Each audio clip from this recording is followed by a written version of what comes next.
আমাদের এখানে অল্প আর কিছু দেখব।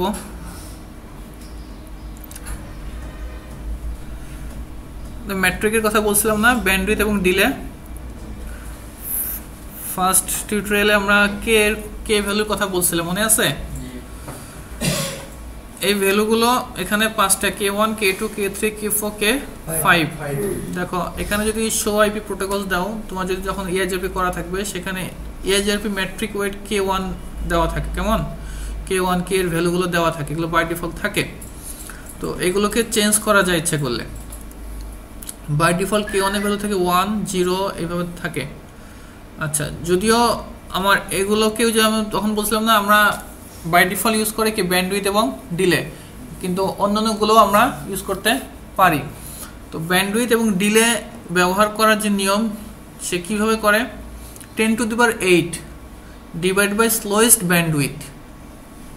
স্লোয়েস্ট ব্যান্ডউইথ যেটা, সেটাকে 10⁸ বাই স্লোয়েস্ট ব্যান্ডউইথে ভাগ করবে, plus sum of delay microsecond data, যে আমার একটা লিঙ্ক থেকে আরেকটা আমার ডাটা ওই লিঙ্কে যেতে কতক্ষণ সময় লাগতেছে একক সময়ে, ওই ডিলেটাকে ভাগ করবে কত দিয়ে? 10 দিয়ে। এটার যা হবে এর সাথে গুণ করবে 256 দিয়ে। এটা যেটা হবে সেটা হবে তার ম্যাট্রিক। কেমন? তো এইভাবে সে তার ম্যাট্রিকগুলো হিসাব করে। ক্লিয়ার? তাহলে এখানে হচ্ছে ব্যান্ডউইথ, আর এখানে সে কি নিচ্ছে? ডিলে।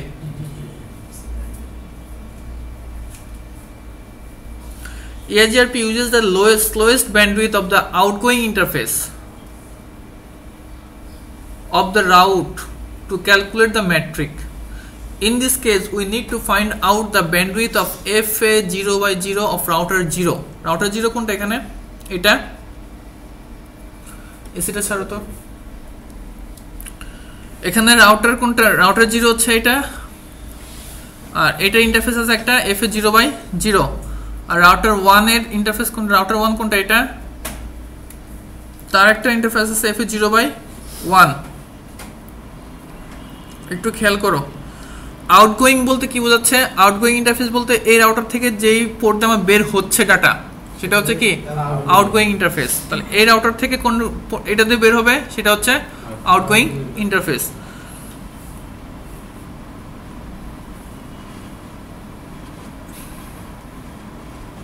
কেমন? এই যে এই নেটওয়ার্কে 3.0 নেটওয়ার্কে যেতে হলে সে কোন দিক দিয়ে যাবে? তার আউটগোয়িং ইন্টারফেস দিয়ে তো যাবে নাকি? এই ইন্টারফেস দিয়ে যাবে, এই ইন্টারফেস দিয়েই যাবে। তাহলে দেখো, find the bandwidth. We can find the bandwidth of each interface. প্রত্যেকটা ইন্টারফেসের ব্যান্ডউইথ আমরা করতে পারি শো ইন্টারফেস কমান্ডের মাধ্যমে। আমি যদি এই রাউটারে ঢুকে শো ইন্টারফেস FA0/0 দেই, তাহলে আমি আমার ব্যান্ডউইথটা দেখতে পাবো। Below in an output of the show interface. আমরা এগুলো যখন প্র্যাকটিক্যাল করবো সব দেখবো। কেমন? এই কারণে আসলে আমি আগে প্র্যাকটিক্যালটা করে নিই, তারপর থিওরিটা করালে জিনিসগুলো সহজ হয়ে যায়, বোঝা যায়। শো ইন্টারফেস FA0/0 রাউটার 0 মধ্যে যদি আমি দেখতে চাই, তাহলে কি দেবো? Show interface FA0/0। এখানে এই জিনিসগুলো থাকে, যে ব্যান্ডউইথ এখানে দেওয়া থাকে, বাই ডিফল্ট এগুলো থাকে। কেমন? তুমি এখানে দেখতে পারো ব্যান্ডউইথ কত দেওয়া আছে, ডিলে টাইমটাও দেওয়া থাকে এখানে।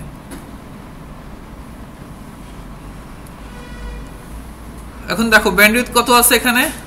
একক, দশক, শতক, হাজার, অযুত, লক্ষ, 1 লাখ, তাই না? এখানে দেখো 10⁸ এর সাথে এটা কিন্তু এটা ছিল হচ্ছে তোমার বিটে, তাই না? এখানে কয়টা? 5টা। এখানে 5টা আছে। দেখো 10⁸ এর সাথে এটা ভাগ করতেছে, সমান কত হয়েছে? 100। কেমন? এবার ডিলেটা হিসাব করবে। EIGRP also used a delay of the outgoing interface and it can also be found with the show interface, একই কমান্ডের মাধ্যমে। The delay lines next to the bandwidth value. For example, এখানে হচ্ছে 100 microsecond যদি হয়, in this case the delay value of both FA0/0 of router 0 and FA0/1 of router 1 is 100 usec. তো এটা microsecond আর কি, microsecond. So the sum of delay is 100 plus 100 সমান কত? 200 microsecond. The second portion of the formula is 200 কে কত দিয়ে ভাগ করবে? 10 দিয়ে ভাগ করবে। 200 কে কত দিয়ে ভাগ করবে? 10 দিয়ে। দেখো এখানে ডিলে কত দেওয়া আছে? 100 না? এখানে বলছে কিন্তু সাম অফ ডিলে বলছে না? এখন দেখো আউটগোয়িং ইন্টারফেসে এই এখান থেকে বের হতে হলে আমার ডিলে কতটুকু? 100, তাই তো? আবার এখান থেকে যখন এই নেটওয়ার্কে আমি যখন যেতে যাব তখন এখান থেকে তো আমার কিছু ডিলে হবে না, অর্থাৎ ডাটাটা তো এই দিক দিয়ে যাচ্ছে, তাহলে এখানে হচ্ছে 100 মিলিসেকেন্ড সময়, মাইক্রোসেকেন্ড সময় লাগতেছে। আবার এদিক দিয়ে যখন যাবে তখন কত সময়? 100 মাইক্রোসেকেন্ড সময় লাগবে। তাহলে টোটাল কতটুকু লাগতেছে? 200 মাইক্রোসেকেন্ড। সাম অফ ডিলে আমার এখান থেকে এই নেটওয়ার্কে যেতে আমার কতটুকু ডিলে হচ্ছে সেটা এখানে তারা হিসাব করতেছে। তাহলে 100 প্লাস 100 কত? 200। এই 200 কে সে কত দিয়ে ভাগ করবে? 10 দিয়ে ভাগ করবে। তাহলে 10 দিয়ে ভাগ করলে আসলে কত? 20। এখন দেখো তাহলে আমার এখানে ফর্মুলাটা কি? এটা ভাগ করে আমাদের হয়েছে কত? 100, আর এটা ভাগ করে 20। তাহলে 100 আর 20 কত? 100 প্লাস 20 মিলে হবে 120, ইন্টু কত হবে? 256, ইন্টু 256 হলো কত? 30,720। ওই পাশ দিয়ে যেতে হলে আমার কস্ট পড়বে হচ্ছে 30,720। সে আবার তখন কি করবে? ওই পাশ দিয়ে আবার ক্যালকুলেট করবে, অন্য যে পাথ আছে ওদিক দিয়ে ক্যালকুলেট করবে। The result is 30,720 and it matches the value shown in the topology table to the route 192.168.3.0 network. দেখো এই দেখো 3.0 এই নেটওয়ার্কে যাওয়ার জন্য আমার ভাইয়া কোন দিকে যাবে? 1.2, তার কস্ট কত পড়বে? 30,720। সে দেখো এই যে হিসাব করতেছে। এই হিসাবগুলো কিভাবে করে বুঝতে পারছো? এই ফর্মুলা ইউজ করে সে হিসাবগুলো করে। আমরা তো শুধু কনফিগার করে ছেড়ে দেই, কিন্তু ভিতরে সে কিন্তু অনেক কিছু ক্যালকুলেশন করে।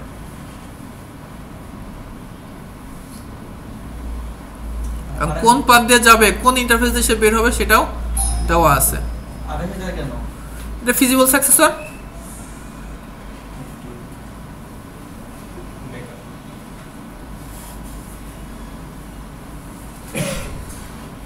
ক্লিয়ার? আর রাউটিং টেবিলটা আমরা দেখি কি দিয়ে? শো আইপি রাউট দিয়ে।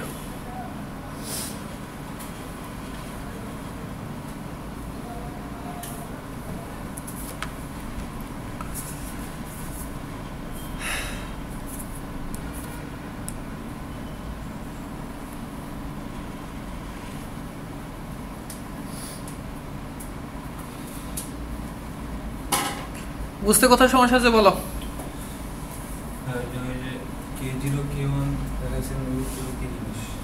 ও ওগুলো দেখো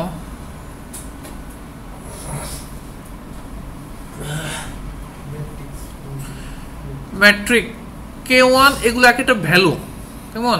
এটার সাথে K1 এর সাথে গুণ করবে কোনটা? ব্যান্ডউইথ। K2 এর সাথে গুণ করবে কোনটা? ব্যান্ডউইথ। দেন এটার সাথে লোড, আর K3 এর সাথে কোনটা করবে? ডিলে। K5 এর সাথে কোনটা করবে? রিলায়েবিলিটি। এইভাবে টোটালটা একটা সে ক্যালকুলেশন করবে। ক্যালকুলেশন করার দ্বারা সেই মানগুলো বাই ডিফল্ট এগুলো থাকে ম্যাট্রিক, জাস্ট এগুলো তার ক্যালকুলেশনের সুবিধার থাকে একটা ভ্যালু।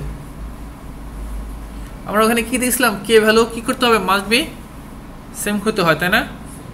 তো আমার দুই রাউটারের জন্য কে ভ্যালু যেন এগুলো যেন সেম থাকে। আচ্ছা এগুলো একটু দেখাই দেয় তোমাদের।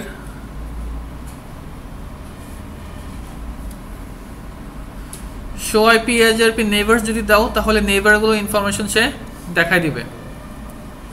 নেইবার দেখো এখানে 1.2 হচ্ছে এটা, তাই না? এটা 1.0 নেটওয়ার্ক, 1.2 হচ্ছে এটা, আর 2.2 হচ্ছে এটা 2.0 নেটওয়ার্ক। H মানে কি? List of neighbours in the order this router has learned. এই রাউটারটা কি কি নেইবার সে জানতে পারছে তার একটা লিস্ট এটা।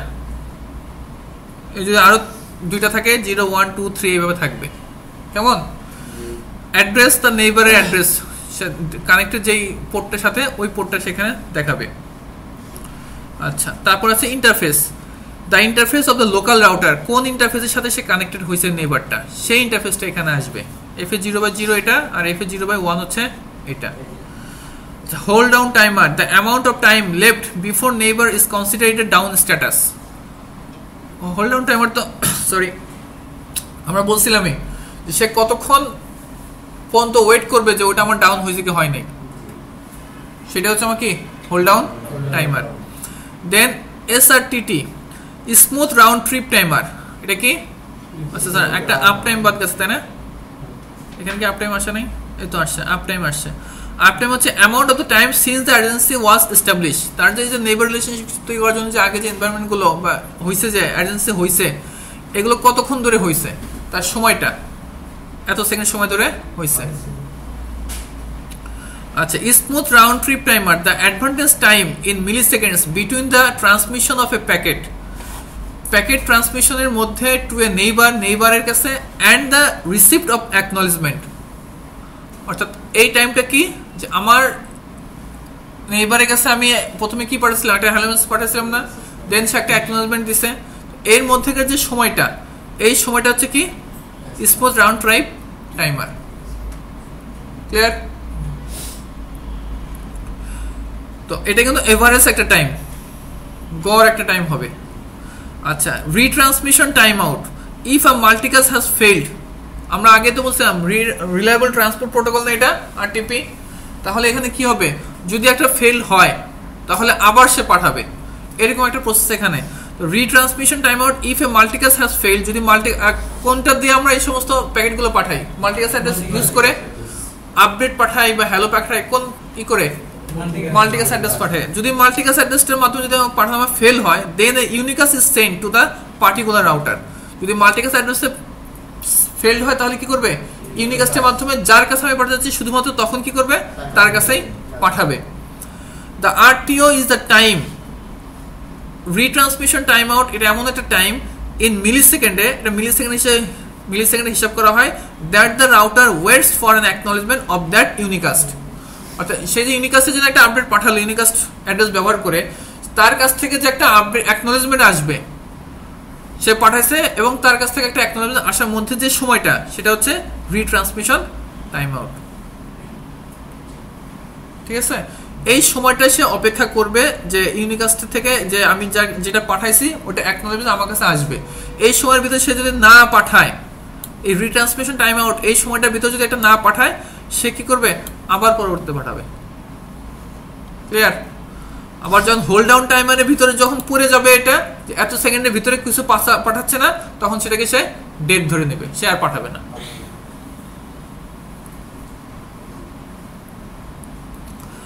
আচ্ছা, queue count shows the number of queued EIGRP packets, it is usually 0। অর্থাৎ এটা নরমালি সবসময় কি থাকে, 0 থাকে। Sequence number, this sequence number of the last update EIGRP packet received, অর্থাৎ লাস্ট যে আপডেটটা পাঠাইছে ওটার যে সিকোয়েন্স নাম্বার, যে কতগুলো আপডেট পাঠাচ্ছে, সে আপডেট নাম্বারগুলো এখানে সিকোয়েন্সিয়ালি দেওয়া থাকে। এই নেইবারে যাওয়ার জন্য কয়টা আপডেট লাস্ট পাঠাইছে, কততম আপডেটটা পাঠাইছে, 11তম আপডেট। এই নেইবার ই করার জন্য 13তম আপডেট লাস্ট পাঠাইছে, এইগুলো হচ্ছে তার সিকোয়েন্স নাম্বার থাকে। The next update message to the neighbour will use sequence number plus 1, এক এক করে যোগ হবে আর কি।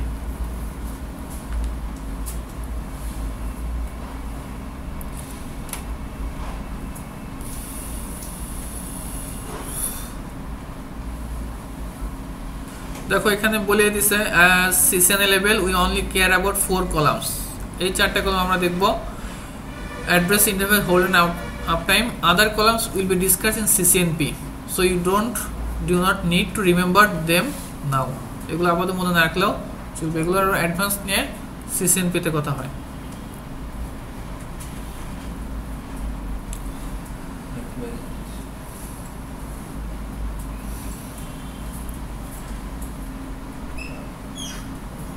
আচ্ছা, তোমরা একদিন কোশ্চেন করছিলে 28160, এটা কি, তাই না? দেখো, ইউজিং দ্য ফর্মুলা অ্যাবভ, ওই ফর্মুলাটা ইউজ করে we can easily calculate the AD of that route. AD মানে কি, অ্যাডভার্টাইজ ডিস্টেন্স। এই রাউটারটা ওই রাউটের অ্যাডভার্টাইজ সিস্টেমে হিসাব করতে পারি উইথ স্লোয়েস্ট ব্যান্ডউইথ সমান কত, 100,000 kbps, সাম অফ দিলে 10, ম্যাট্রিক কত আসে 28160। This metric matches with the second parameter of the above route। মানে কি বুঝছো বলো, এই কথাটা মানে কি বুঝছো তোমরা? এটা তো আমরা হিসাব করে বের করলাম, তাই না? এটা তো আমরা হিসাব করে বেরি করলাম। এখন এটা কি?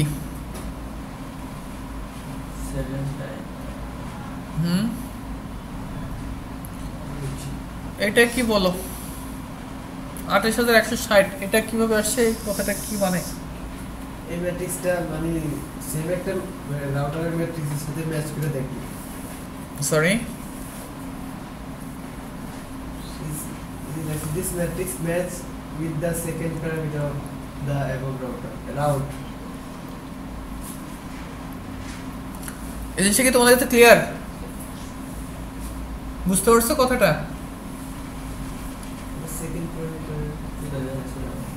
সেকেন্ড প্যারামিটারটা কি আর ওইটার সাথে ম্যাচ করে দেখি। দেখো, we can easily calculate the AD of that route. এই রাউটারই আমরা AD ক্যালকুলেট করব। AD মানে কি? Advertise distance. মানে কি অ্যাডভার্টাইজ ডিসটেন্স কোনটা? এটা না? এটাই তো অ্যাডভার্টাইজ ডিসটেন্স। তো এটা যদি অ্যাডভার্টাইজ ডিসটেন্স হয় তাহলে কোথায় গেল? হারিয়ে ফেললাম নাকি? ও না, ব্যান্ডউইথ কত আছে? 1 লাখ আছে না? 1 লাখ। আর sum of delay 10। Sum of delay 10 কোথা থেকে আসছে? এটা তো ফর্মুলা 10 দিয়ে ভাগ করতে হবে, ফর্মুলা দেওয়া আছে। 10 দিয়ে ভাগ করতে হবে। এনকে ভাগ করছে। সাম অফ ডিলে সমান 10 কিভাবে পেল? আমি কথা বুঝতে পারছো? সময়টাই 10 ডিলে টাইম দিয়ে পাওয়া গেছে। 10 ডিলে টাইম 10 কিভাবে পাইছে?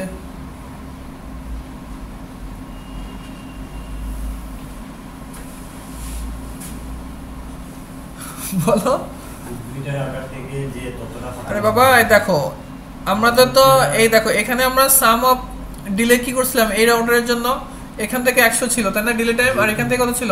100 ছিল। তাহলে এখানে হয়েছিল আমাদের কত? 20। তাহলে এই রাউটারটার জন্য যদি হয়, আমরা তো এই রাউটারের জন্য হিসাব করতেছি এখন। এডি তো এটার জন্য তাই না? এটার জন্য কত? 100 না ডিলে? 100 ভাগ 10 কত? 10। এইখানে আসছে কত? 10। না বুঝার কি আছে? তো টোটাল কত হয়েছে? 110 ইন্টু 256, 28160। বুঝতে পারছো? তো এই যে 28160 এই জিনিসটাও কিন্তু এই জানতেছে এর কত কস্ট কত? 28160। তখন এই রাউটারের কাছ থেকে 28160 ইনফরমেশন নিচ্ছে, নিয়েই তো তারপরে সেই সমস্ত জিনিসগুলো ক্যালকুলেট করবে। বুঝতে পারছো? তো এডিটা থাকবে, এই এডিও থাকবে, কারণ আমাকে পরবর্তীতে কি করতে হবে? বেস্ট পাথ সিলেকশন করতে হবে, ব্যাকআপ আবার কি করতে হবে না? তখন এডির ইনফরমেশন যদি না থাকে, এই এডির ইনফরমেশন না থাকে, সে ফিজিবল সাকসেসর কিভাবে ক্রিয়েট করবে? এই কারণে এডি ইনফরমেশনগুলো তার থাকতে হবে। যদি না থাকে তাহলে feasible information feasible successor create করতে পারবে না। কেমন? দেখবা যে এই এডি যেটা হয়েছে না, এই এডির থেকে এই এডিটার মান ভালো বলে সে এটাকে নিছে, যাতে করে এটাকে সে কি করতে পারে? বেস্ট পাথ হিসেবে সিলেক্ট করতে পারে। আচ্ছা, আরেকটা জিনিস দেখো, এখন খুব গুরুত্বপূর্ণ জিনিস, administrative distance. Administrative distance is the measure used by Cisco routers to select the best path. Best path selection করতে এই ডিসটেন্সটা ইউজ করা হয় when there are two or more different routes, যেখানে একের অধিক অর্থাৎ দুই অথবা ততোধিক দুইয়ের অধিক রাউট থাকে, পাথ থাকে, টু সেম ডেস্টিনেশন, একই ডেস্টিনেশনে যাওয়ার জন্য, from two different routing protocols। অর্থাৎ মনে করো একটা ডেস্টিনেশনে যাওয়ার জন্য আমার একাধিক পাথ আছে, তো একটা পাথে আমি ইউজ করতেছি ওএসপিএফ, একটা পাথে ইউজ করতেছি ইআইজিআরপি, একই ডিস্টেন্সে একই ডেস্টিনেশন। তখন সে রাউটার কোনটাকে সিলেক্ট করবে? ওএসপিএফ ইউজ করবে না ইআইজিআরপি ইউজ করবে? এই ধরনের কন্ডিশনের ক্ষেত্রে, এই ধরনের সিচুয়েশনের ক্ষেত্রে রাউটার দেখে অ্যাডমিনিস্ট্রেটিভ ডিস্টেন্স।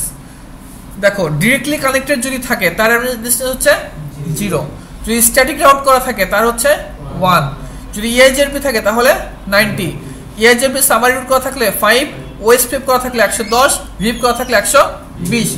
একই ডিস্টেন্সে যাওয়ার জন্য যদি একাধিক প্রোটোকল ইউজ করা হয়, একই ডিস্টেন্সে যাওয়ার জন্য যদি একাধিক প্রোটোকল ইউজ করা হয়, তাহলে কোনটাকে ইউজ করবে সে? যার অ্যাডমিনিস্ট্রেটিভ ডিস্টেন্স কম সে সেটা ইউজ করবে। এই কারণে ডিরেক্টলি কানেক্টেড নেটওয়ার্ক বা ডিরেক্টলি কানেক্টেড যদি থাকে সেখানে আগে পাঠিয়ে দিবে, সেখানে OSPF থাকুক EIGRP থাকুক কিছু দেখবে না। আর OSPF বা EIGRP যদি থাকে সে কোনটাকে নেবে? EIGRP কে নেবে, কারণ তার অ্যাডমিনিস্ট্রেটিভ ডিস্টেন্সটা কম। তাহলে এই AD অর্থাৎ অ্যাডমিনিস্ট্রেটিভ ডিস্টেন্স কেন ইউজ করা হয়? আমার একই নেটওয়ার্কে যাওয়ার জন্য, একটা ডেস্টিনেশনে যাওয়ার জন্য যদি একাধিক রাউট ব্যবহার করা হয় এবং একাধিক প্রোটোকল ইউজ করা হয়, তাহলে কোন প্রোটোকলকে সে ইউজ করবে না কোনটাকে সেটা নির্ধারণ করার জন্য আমার অ্যাডমিনিস্ট্রেটিভ ডিস্টেন্সটা ইউজ করা হয়। ক্লিয়ার? এখন দেখো এখানে হ্যাঁ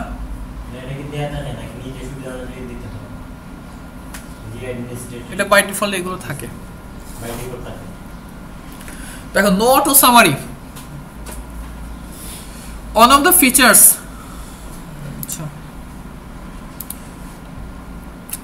features of EIGRP is support VLSM support করে, তাই না? আমরা আগে বলছিলাম। এবং discontinuous networks, discontinuous network support করে। Discontinuous networks are networks that have subnets of a major network separated by different major network. Below is an example of discontinuous networks where subnets 10.10.1.0 and 10.10.2.0 তো network দুটো ভিন্ন আর separate by 2.0.0.0.8 network. এই দুটো network তো এমনি তো ভিন্ন, তাই না? এবং তাদের মধ্যে ভাগ করা কি আবার অন্য একটা নেটওয়ার্ক দিয়ে। তো now let's see what will happen when the turn on EIGRP on both of the routers.